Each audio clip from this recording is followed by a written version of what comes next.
I'm here to talk about The Throne of Fire by Rick Riordan, the second book in the Kane Chronicles series. The first part of the video, it won't be that long because this is a sequel and there aren't much to go into without spoilers. So the first part will be my thoughts, non-spoiler, and basically just kind of what happens in this series. And then the second part will go into spoilers, so I will tell you when I'm going to spoilers so no one gets spoiled that doesn't want to. So I love this book. I love this book so much. Yes, it is not my favorite Rick Riordan book, but I really enjoy it. I think that all of Rick's books are absolutely wonderful and I love them all. But I really enjoyed this book a lot, like any other book that he's written. So one thing I really enjoyed about this book was how Egyptian mythology goes into the modern world, which is something I really enjoy in Rick's writing, is how mythology works itself into the modern world, because it could easily not work. It could, and it does. I love how he does it, and it's so great because he makes things work because it's actually believable, and you relate to the characters that are going through this because he writes his characters so wonderfully and makes them go through things that actual kids and adults go through, like ADHD, dyslexia, mental health. Yeah, he goes through all of that stuff, and some people might say, well, you shouldn't be doing that because it's a children's book and children should be learning about that. I actually think that children should be learning about that so that they understand more of what is going on with their friends and what will happen to them, because things like that happen. They do, and I really enjoy how he does it. Another way I really enjoy this book is its writing style, which is something I love about Rick's writing, is his writing style, and I love his humor so much. It's actually funny, which is a plus, because sometimes books or movies, you can tell that was meant to be a joke, but it just falls so flat on its face. It's actually quite remarkable. But with Rick's writing, I love the humor, and I laugh out loud almost every single time I read a book, a book chapter of his. So I love his writing style. I also like his writing style because it makes it seem even more believable, which is something that is super heart-bending because it's Greek mythology. Everyone's taught, no, this is not real, and making it seem like it's actually could be a real thing, with Egyptian mythology in this book, it's probably really hard, but I really enjoy how he does it. Overall, I think the writing style, the characters, and just overall everything in the book, mostly everything, I'll go more in depth with it in the spoiler thing, were wonderful. I would 100% recommend the book series. I would recommend to read Percy Jackson, Here's Olympus, then Kane Chronicles, but I don't know, it might, if you want to, it might be able to be okay if you read Kane Chronicles. I've never done it. I don't know anyone who's read it first, so I don't know how that would work, but if you wanted to, I don't really know if there would be anything bad to happen, but I would recommend to read it that way. Yeah, so let's go into spoilers. So leave the video if you don't want to be spoiled, but overall, just read the book. It's really great, and we're getting a Netflix adaptation, so hopefully it's good. Don't make us have another Peter Jackson film because no one wants that. Yeah, so let's go in depth with the characters. Like I was talking a lot in the non-spoiler section, it's just, I'm going to talk about each character that I get to in depth. Let's talk about Carter, because I love his character. In the first book, in my review for this first book, I said that I loved his character, but I think that he will progress as a character even more through the series, which is something I 100% know is happening because I just read the book. In the first book, he was he was more mature and level-headed than Sadie, which he still is. They were trying to do stuff with Sadie, but I'll get to that. but he was very jealous of Sadie's power, because he wanted to be able to do things other than fight, which 100% understand, which is, if I was a magician, I would be like, oh, I can't read the hieroglyphs, that's kind of sad. But it kind of weighs him down as a person because of it. In this book, I think he's making his flaws, which is mostly jealousy that we go into. There's also a lot more, but the big one I think is jealousy that Rick is trying to get us to do, to know about Carter, and he makes it into something that will help him, which is something I really like and admire in characters, is if you can make your flaws something that could benefit you yourself. It's so great, and I 100% am so happy that people are doing books like that, because I think it's a great thing that, yes, everyone has their flaws, but as long as you learn from them and learn from your mistakes, you'll be a better person, which I love. I also think that his magician skills were so great in this book, and I loved it. I think that we got to see him grow as a character and grow as a teacher, because in this book he is teaching people, and I think that that's great. Let's go into Sadie.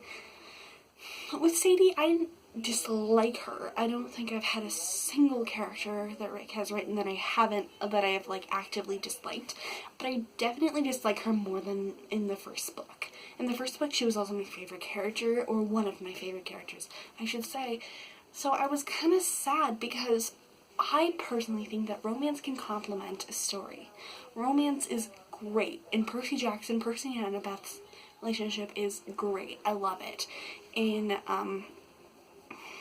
Lunar Chronicles, Cinder and Kai's, and basically everyone's relationship, because basically everyone has a relationship in that book, it complements the story, and I really enjoy most of them. I've talked about it a little bit, but I don't really like some of their relationships, but most of them. In Harry Potter, Harry and Ginny's relationship complements the story. It doesn't overbear the characters.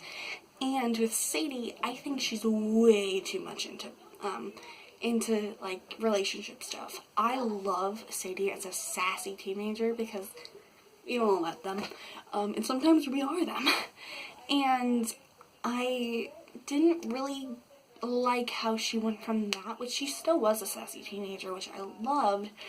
Basically in the first book she wasn't a teenager, it was in this book when she was, but I think she went way overbearing with her boy crazy tendencies. I don't know if that's the right way of saying it, but she was way too boy crazy in this book, which it can be done well if it's not overbearing, but in my opinion, it kind of was. I don't think that she should end up with Annabeth. I don't think there's any question about it. I'm definitely Team Walt. I think she likes Annabeth for his looks and Walt for his personality, because he's basically not with Annabeth at all.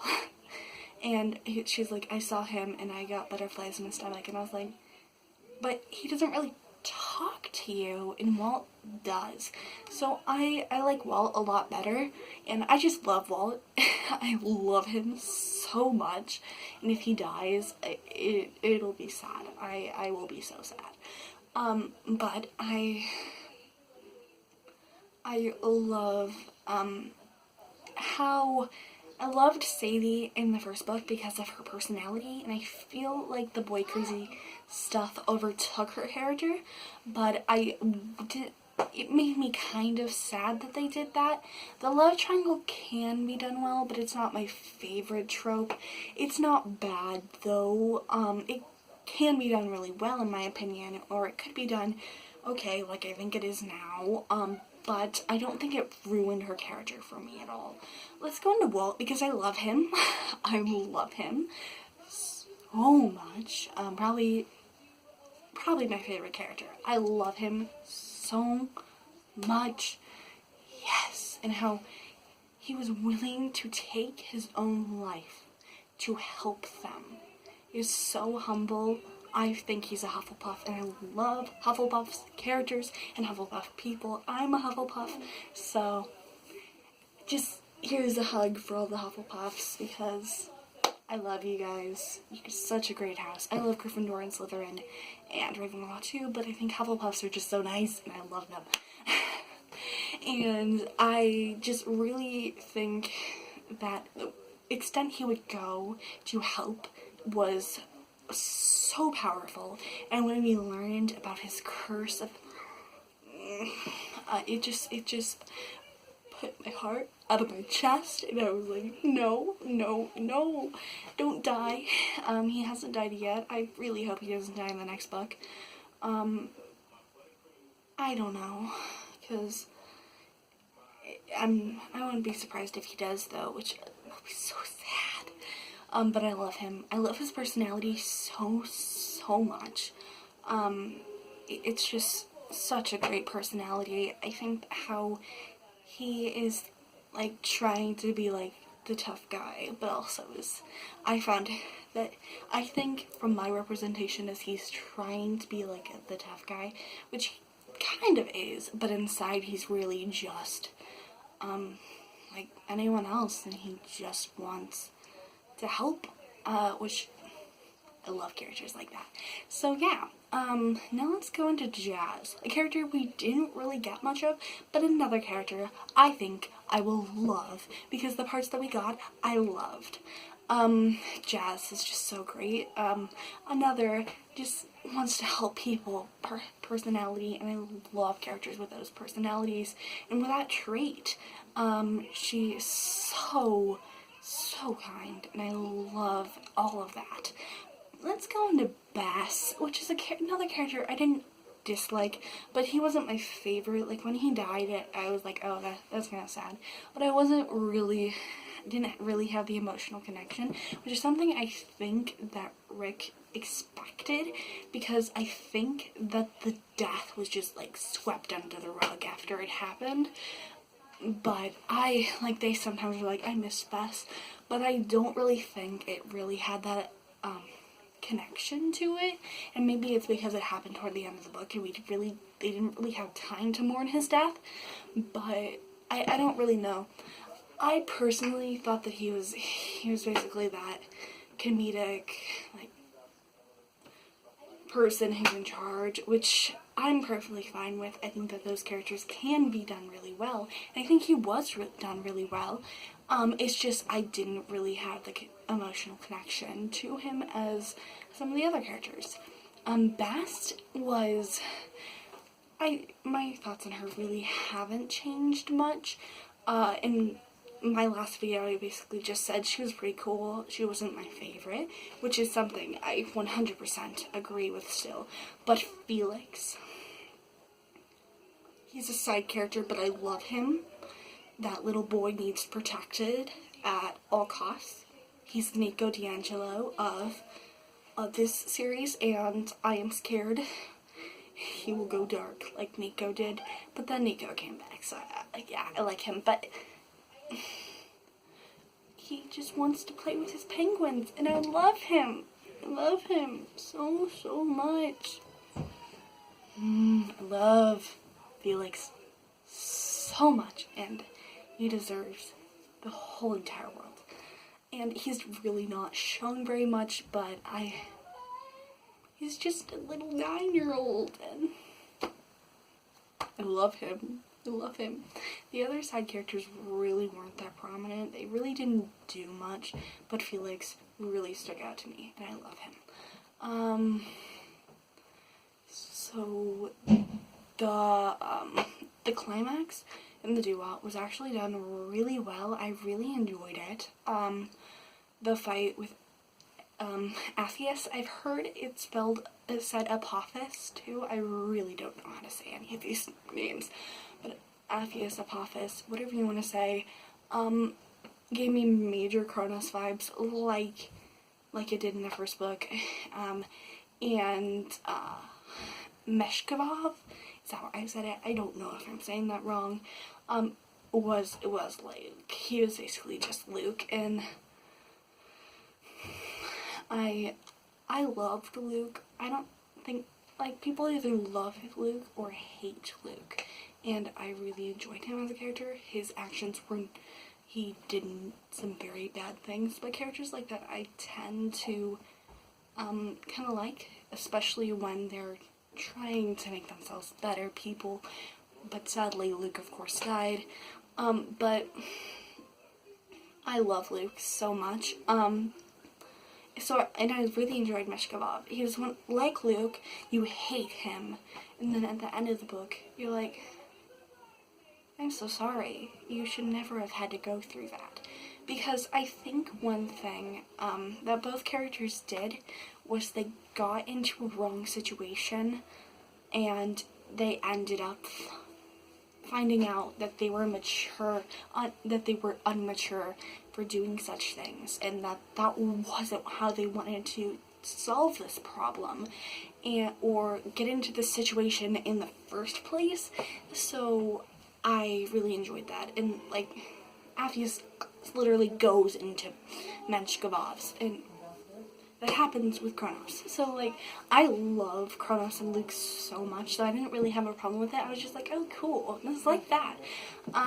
But yeah, I really enjoyed that. And then Dejinins, I don't know if I'm saying his name wrong also, but his death was kind of sad. I was expecting something to happen because I think most of the time those types of characters do have to die or have something happen to them at some point, and it also explained why Dejinins was growing so old at an alarming rate was because Meshkabov did something to him to make that happen. But yeah, I really enjoyed that. Zia. I haven't really talked about Zia much in this video, which is kind of sad because I love Zia. Zia was an okay character. I did not find her bad. Actually, okay is the wrong word for it. I loved Zia. I do think that I'm wondering what will happen with her character, because I think that Shabby Zia is too expected and real Zia are two different people. They do have very similar characteristics, but I do think that it'll be kind of a weird relationship because they have all these memories that they think is good. They thought that was real. They didn't really dive into her character a lot. It's basically just she burned down some buildings when she thought that they were evil, and they weren't, and she was like, oh yeah, you guys are okay. That, I don't know how that went, because Carter was asleep the whole entire time. That's one thing I wish I saw, though, because I think that if I saw it, maybe I would understand why Zia made that change, but I don't really know. I am kind of questionable if Zia is really helping them, and maybe that's just me, maybe it's not, I don't know, because I would like Zia to be actually helping them, but I think that, I don't know if Zia would help them after finding out what they did and stuff like that. Maybe that's just me, it's probably just me though. And then how like Carter was like, I have to wake her up. That was so sad, but overall, I really enjoyed this book. There were some parts I thought were a little weird, but some parts I think could go into the book, the third book, that I thought were weird and impacted in a really dramatic way, so I really enjoyed that. That's it for this video. I hope you have a wonderful day and stay safe. Bye!